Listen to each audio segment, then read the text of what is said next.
The war had just ended. The world was finally exhaling. This reel was in the fourth spot of the crate. The lid was scribbled with clues. Winter, game, birthday. But it's what they didn't write down that caught my attention. Threading this machine feels less like playing a movie and more like waking up a ghost. The first image cuts through the dark. That's the Chicago River. But it's a version of the city that doesn't exist anymore. Look at the shadows. Look at the pace. Someone was trying to freeze time right here. Part 1. The Sunday Voyage. Suddenly, we aren't in a dark room anymore. We're on Lake Michigan.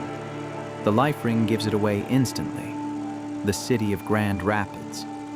For thousands of families in the mid-40s, this wasn't just a ferry. It was the poor man's luxury liner.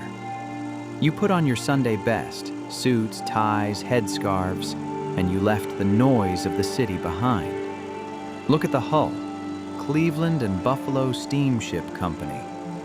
That detail confirms our timeline. They bought the ship right around 1946, and if you had any doubt about the era, look at the sky. A blimp floating over the lake.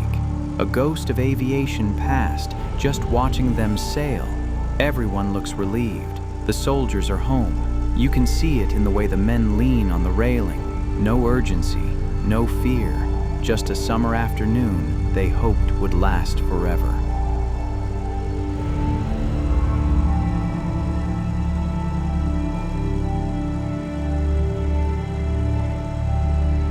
Part 2.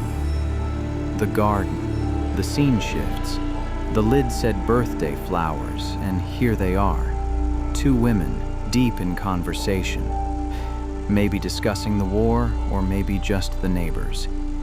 In 1946, having the leisure time to just sit in a garden chair and talk.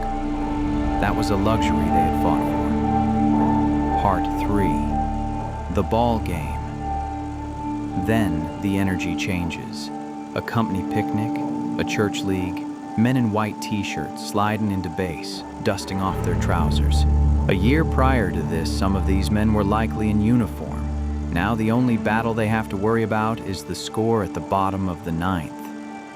Part 4. The leaves of fall. Summer fades. The coats come on. We see them raking leaves, and the family dogs make their appearance.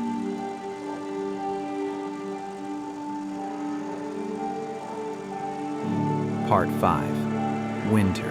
And finally the snow falls. The loop closes. A snowball fight in the yard.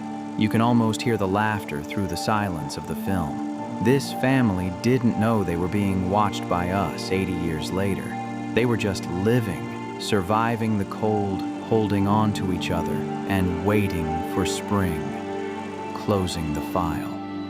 The reel runs out. The window to 1946 closes. We put the history back in the box until next Friday.